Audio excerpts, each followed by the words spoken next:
Bismillahirrahmanirrahim. Alhamdulillahirabbil alamin wassalatu wassalamu ala asyrafil anbiya wal mursalin sayyidina wa maulana Muhammad wa ala alihi wa sahbihi ajma'in, amma ba'd. InsyaAllah pada kali ini kita akan membincangkan tajuk yang berjudul Tauhid Asas Kebenaran. Tuan-tuan dan rahmati Allah, outline kuliah kita pada kali ini ialah tentang konsep kebenaran, cara mengetahui kebenaran, kesan tauhid dan sifat orang yang bertauhid. Pertamanya, bila kita bercakap tentang konsep kebenaran, kebenaran ialah sesuatu pernyataan itu bersesuaian dengan realiti ataupun fakta. Kebenaran ini ialah apabila sesuatu perkara, pernyataan itu sesuai dengan realiti ataupun sepadan, bertepatan dengan fakta yang betul lah. Maka ini konsep perkara yang benar. Perkara yang benar ni ada dua perkara. Sama ada kebenaran mutlak. Kebenaran itu mutlak, maknanya kebenaran itu satu sahaja. Yang kedua, kebenaran itu relatif. Kebenaran itu boleh banyak. Maksud kebenaran mutlak ini hanya satu sahaja perkara yang betul. Contohnya, fakta saya berada di bilik ini, satu sahaja, kerana saya takkan boleh jadi dua di tempat lain. Masa yang sama saya di bilik ini ataupun saya berada di tempat lain, tak boleh. Mesti satu sahaja. Kebenaran itu satu di situ. Tetapi di sana ada yang kita panggil kebenaran itu relatif. Kebenaran itu banyak. Maksudnya bila orang sebut tentang perkara yang sedap, sedap, perkara yang hebat, yang ni hebat cara begini, yang ni hebat cara begini. Cantik, orang ni kata isterinya cantik, orang lain pada pandang orang lain mungkin tak cantik. Dia melihat isteri orang lain mungkin cantik, dan suami orang berkenaan melihat isterinya tak cantik. Ini satu masalah, tuan-tuan. Apapun itu dipanggil dengan kebenaran itu relatif. Dia bergantung kepada cara orang melihat itu. Jadi ada dua perkara, kebenaran itu mutlak dan kebenaran itu relatif. Apa yang penting ialah dia mesti bertepatan dengan realiti ataupun dengan fakta pada perkara berkenaan. Masalahnya, tuan-tuan, ialah macam mana nak tahu kebenaran. Macam mana nak tahu kebenaran, nak tahu agama yang betul macam mana, nak tahu perbuatan yang kita kena buat macam mana, apakah yang membezakan antara perkara yang betul yang salah. Ini cara nak mengetahui kebenaran ini dibincangkan oleh ulama dan mereka membahagikan cara untuk mengetahui kebenaran itu kepada empat. Yang pertama, kepada bukti sains. Bukti sains, bukti secara empirical. Yang kedua, bukti secara pengalaman. Yang ketiga, bukti logik. Yang ini bukti yang boleh difikirkan kesesuaiannya, yang boleh dilihat dari sudut boleh ke tak boleh, kan, bukti logik dan rasional. Yang keempat ialah perkhabaran. Perkhabaran ni maksudnya lah bukti yang kita terima daripada orang yang dipercayai. Ini kita kata maklumat yang dipercayai ini sumber kepada kebenaran. Jadi empat perkara ini adalah cara untuk kita mengetahui perkara yang benar. Kita pergi satu-satu, tuan-tuan. Yang pertama ialah bukti sains dan empirical. Jadi perkara yang empirical ini, perkara yang ada bukti yang boleh dilihat secara mata kasar dan dibuktikan secara nampak betul-betul. Contohnya ialah kita tahu konsep antara penebat dengan pengalir haba, kan? Apa beza? Penebat ni perkara ataupun benda materi yang tak boleh mengalirkan haba. Logam mengalirkan haba. Jadi kedua-dua ini dibuat uji kaji lah. Diuji kaji. Maka bila dibuat uji kaji, kita nampak, oh betul, rupanya kayu ini penebat. Kenapa dia penebat? Kerana dia tidak boleh untuk mengalirkan haba. Kalau ada pun dia sangat lambat berbanding dengan logam.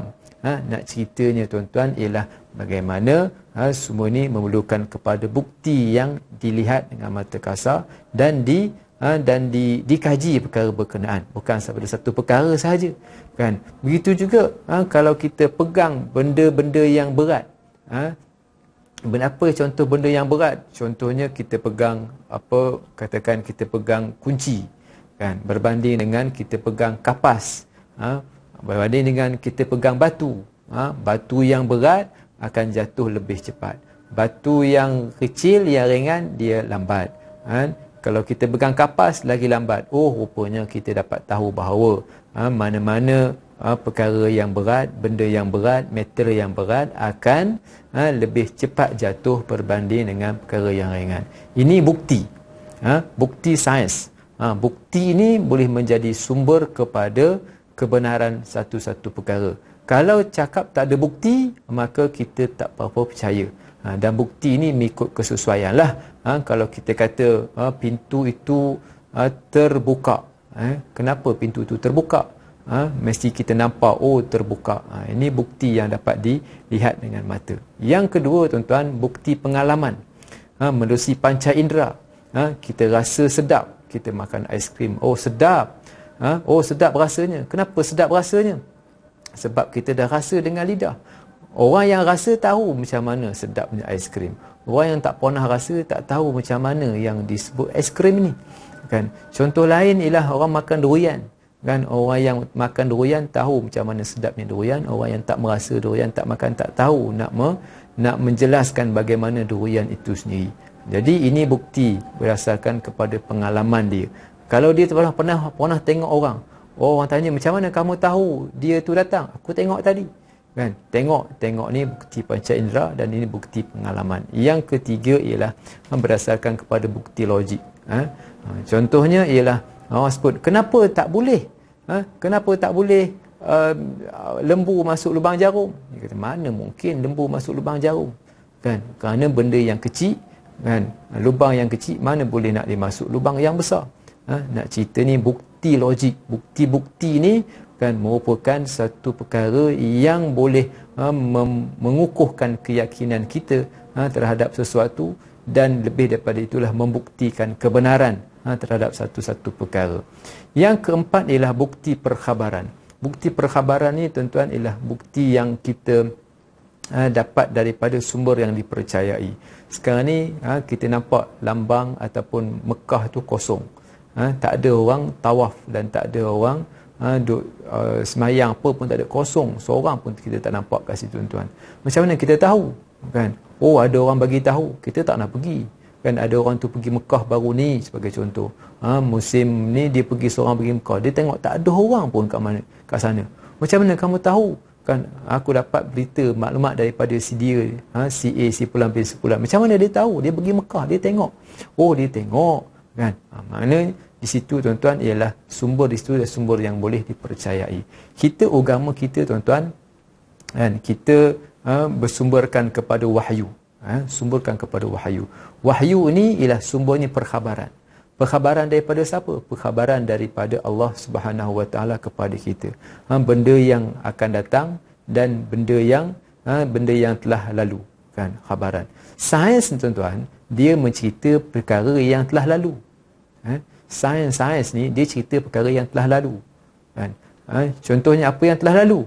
Contohnya benda yang berat akan jatuh, misalnya. Kalau dilepaskan, dia akan jatuh lebih laju berbanding dengan benda ringan. Ini orang sains dia cakap. Tetapi, tuan-tuan, yang mungkin tuan-tuan adalah bidang sains, sedar ataupun tidak, sains ni bercakap pada perkara yang dah lalu, yang dah lepas, kan sains. Maknanya perkara hasil daripada uji kaji lah, kan, uji kaji. Tetapi wahyu ni, tuan-tuan, wahyu ni dia bukan sekadar bercakap pada yang lalu. Dalam Quran dia memang ada cerita Nabi Nuh, Nabi Isa, kan. Kita baca Quran kan cerita Nabi Ibrahim, Nabi Musa, banyak cerita Nabi Musa dalam Quran. Sepah-sepah Nabi cerita Nabi Musa, daripada dalam surah Baqarah sampai surah Juzul Amma, diceritakan tentang Nabi Musa alaihi salam. Ini cerita apa? Cerita yang telah lalu. Bukan sekadar cerita yang telah lalu dalam Quran. Cerita yang akan datang pun ada dalam Al-Quran. Dari sudut berlakunya hari kiamat, mahsyar, kebangkitan semula, ini semua cerita yang akan datang kan. Ini semua dicerita oleh wahyu. Wahyu ini terbukti satu sumber berita yang dipercayai, sumber yang dipercayai. Apatah lagi Al-Quran itu ada mempunyai mukjizat, dibekalkan dengan sifatnya mukjizat. Yang kedua, sains. Sains ini dipercayailah. Masalahnya tuan-tuan, ada orang yang mengagungkan sains. Ini masalahnya. Yang mengagungkan sains berbanding dengan wahyu. Dia tak percaya sains. Kita kata sains dan wahyu ini dua perkara yang boleh dipadankan, yang boleh disekalikan antara sains dan wahyu kan. Jadi ini masalah setengah orang yang mengangkat sains, khususnya mereka yang tak percaya kepada Allah Subhanahu Wa Taala. Yang ketiga ialah logik. Logik ini kita boleh fikirkan, sesuaikan. Contohnya, walaupun kita tak nampak Allah Subhanahu Wa Taala, tetapi bukti alam ini ada menandakan ada penciptanya. Ini kita menggunakan logik kan. Kalau kita ada dalam rumah, tuan-tuan ada dalam rumah, tiba-tiba tuan-tuan ada orang ketuk rumah kita, tutup bunyi ketuk, ini ketuk banyak kali, kuat kan, maka kita dengar ada bunyi ketuk, bermakna ada orang yang mengetuk kan. Betul tak? Takkanlah bunyi ketuk itu pintu itu mengetuk sendiri kan. Kalau ia pun mengetuk sendiri, dia mungkin hasil daripada bunyi angin kuat diketuk, dia bergerak, mungkin dia punya sendalnya, selaknya kan menyebabkan dia terketuk bunyi. Tapi mesti ada yang mengetuk, sama ada angin ataupun orang, dan mungkin setengah orang hantu, dia kata ini hantu yang ketuk. Ini logiknya. Ini yang kita kata logik. Logik ni sumber kepada ilmu. Sumber kepada ilmu, hasil daripada pemikiran. Maka kan bila dia membuat kesimpulan, maka kesimpulan itulah yang akhirnya melahirkan ilmu. Yang keempatlah pengalamannya makan, minum, tengok dan sebagainya kan, ini juga sumber kepada ilmu.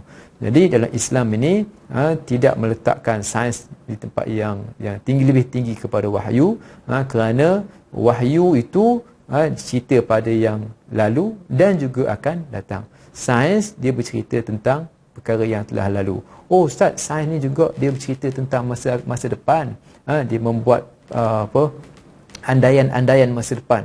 Hujan berapa akan turun apa semua kan. Dia akan cerita masa depan. Ya betul. Tetapi masa depan tadi tidak dianggap sebagai perkara yang pasti. Ini kita bercakap kebenaran ni perkara yang pasti. Kalau perkara tu tak pasti, orang tak panggil perkara tu betul. Orang panggil perkara tu tak pasti. Kan? Betul tak berlakunya esok hari kiamat? Kan?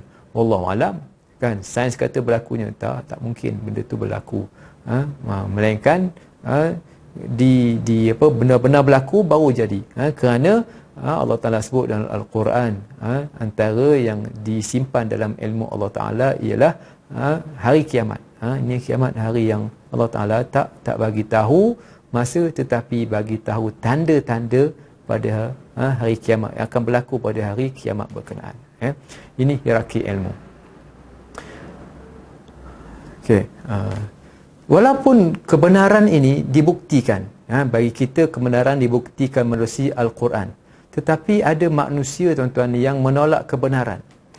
Menolak kebenaran. Kebenaran ini datang daripada Tuhan. Al-haqqu min rabbik, kebenaran datang daripada Tuhan. Fala takunanna minal mumtarin, maka kamu janganlah tergolong di kalangan orang yang ragu. Kenapa penting kita bincangkan konsep kebenaran ini? Kerana Islam menekankan tentang aspek kebenaran ini. Islam agama yang menekankan tentang aspek kebenaran, kerana Islam mempunyai wahyu, kitab. Agama lain ia mungkin menekankan tentang kebenaran, tapi mereka tak ada satu parameter yang boleh menentukan mana perkara yang betul, mana perkara yang salah. Sebab mereka semua adalah manusia kan. Kitab-kitab mereka ditulis oleh manusia kan, dan terdedah kepada banyak kesalahan. Jadi macam mana nak menentukan kebenaran? Inilah kelebihan yang ada dalam Islam. Al-haqqu min rabbik, kebenaran daripada Tuhan. Fala takunanna minal mumtarin, maka kamu janganlah tergolong di kalangan orang yang ragu. Tuan-tuan yang dirahmati Allah, mungkin dulu kita belajar masa sekolah rendah dulu tuan-tuan. Betul tak? Tuan-tuan belajar sekolah rendah. ataupun masa kecil lah, kalau tak sekolah rendah pun. Apa yang kita belajar? Kita belajar daripada mak kita, daripada cikgu. Kita belajar 2 campur 2, 4. 2 campur 2, 4. Siapa yang ajar 2 campur 2, 4? Yang ajar 2 campur 2, 4 ni mak saya lah, Ustaz. Okey, mak kan. Ada yang kata cikgu. Okey, mak kamu dapat 2 campur 2, 4 tu daripada mana? Daripada cikgu. Cikgu dia dapat daripada mana 2 campur 2, 4? Cikgu daripada cikgu, cikgu daripada cikgu, cikgu daripada cikgu. Sudahnya daripada mana?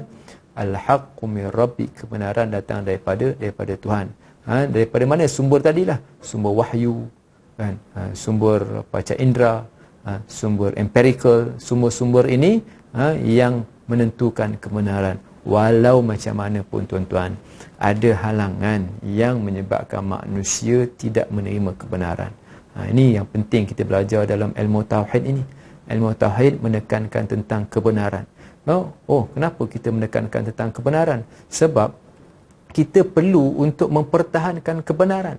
Seperti mana yang berlaku kepada sahabat-sahabat yang terdahulu. Bilal bin Rabah, Ammar bin Yasir, Sumayyah dan sebagainya. Mereka mempertahankan kebenaran. Kenapa kebenaran ini perlu dipertahankan? Inilah orang Islam. Inilah orang Islam, mempertahankan kebenaran. Kalau orang yang tak ada mempertahankan kebenaran ini, seperti mana orang yang Yahudi, kan, orang-orang yang tidak mempertahankan kebenaran, mereka sanggup menipu, mereka sanggup rasuah, mereka sanggup tak apa, kan, tidak menekankan perkara yang betul. Yang penting mungkin projek mereka, yang penting mereka punya ekonomi mereka, yang penting pendapatan mereka. Ini yang membezakan antara Islam dengan agama yang lain. Sebab tu orang kata Islam ni agama yang keras. Kita bukan keras, kita berpegang dengan prinsip kebenaran. Allah Ta'ala sebut kita Tuhannya satu, kan? Kita tak dapat berkompromi dengan agama yang lain. Tetapi bukan bermakna kita tak berbuat baik. Kita berbuat baik, tapi prinsip kita tak boleh bertolak ansur dalam sudut prinsip. Nak mempertahankan prinsip ini perlu kepada orang yang betul-betul yakin. Perlu kepada orang betul yakin. Ini yang kita belajar dalam konsep tauhid. Perlu kepada keyakinan. Kalau tak yakin, macam mana kita nak mempertahankan kebenaran? Sebab itu tauhid asas kepada mempertahankan kebenaran. Bukan sekadar asas kepada kebenaran, tetapi mempertahankan kebenaran itu sendiri. Kerana kalau tanpa tauhid, macam mana nak mempertahankan kebenaran? Ini perkara yang perlu untuk difahami. Dan sekiranya kita orang yang mempunyai keyakinan yang tinggi kepada Allah Ta'ala, maka tahap kita mempertahankan kebenaran itu lebih tinggi. Oleh kerana itu kita pasti akan berhadapan dengan 4 perkara ini. Akan berhadapan dengan dunia, akan berhadapan dengan manusia, akan berhadapan dengan syaitan, akan berhadapan hawa nafsu, kan, yang boleh mengganggu gugat pegangan kita terhadap kebenaran satu-satu perkara tergugat, tuan-tuan. Dunia, orang bagi duit, orang bagi apa, kan, kita mungkin lebur, mungkin kita terpaksa rasuah, mungkin kita akan gelap mata, kan. Kita dipengaruhi oleh manusia yang lain, kita mungkin dibisikkan oleh syaitan, mungkin kita dikalahkan oleh hawa nafsu. Ini semua halangan-halangan yang menghalang kita daripada menerima kebenaran. Ada 7 perkara, tuan-tuan. Kenapa manusia ini tahu perkara benar, tetapi manusia menolak kebenaran walaupun dia tahu. Yang pertama, sombong. Sombong. Sombong ini perangai siapa? Perangai iblis. Aba wastakbara wa kana minal kafirin. Ini perangai iblis. Perangai iblis ni, tuan-tuan, dia bukan tak tahu, kan? Dia kan tak tahu cerita Nabi, kan, Nabi Adam, kan dia tak tahu, tapi dia sombong. Lalu dia kata, kenapa Adam yang perlu diangkat, kenapa tidak dia diangkat menjadi khalifah? Dia sombong.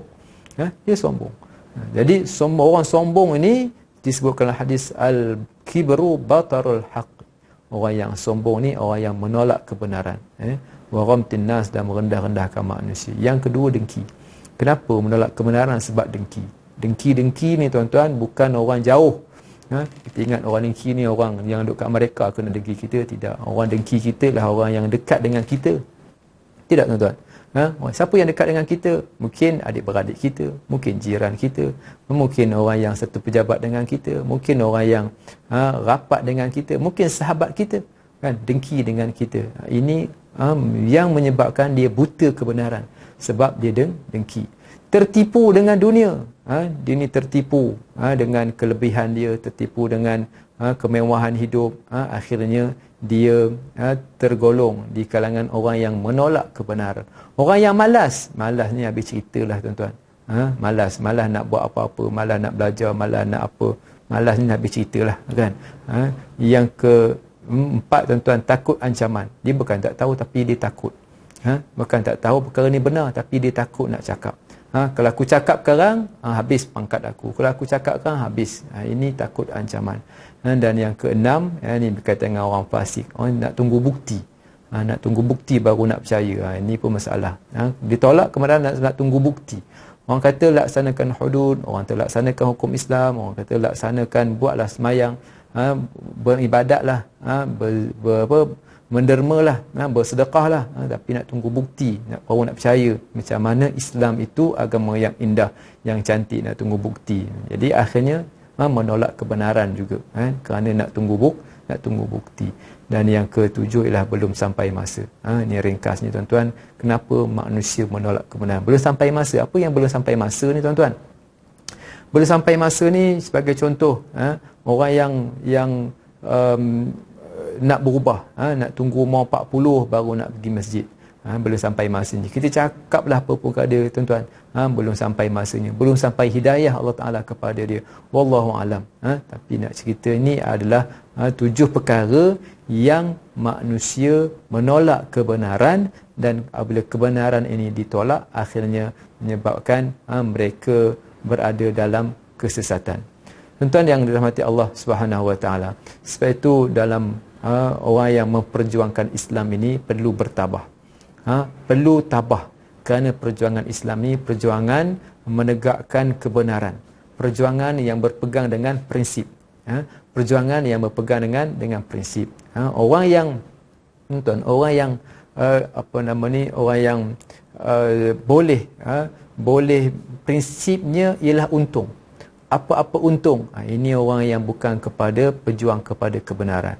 Orang yang dia mungkin dia mengabaikan kebenaran, mungkin menolak kebenaran, mungkin menyembunyikan kebenaran.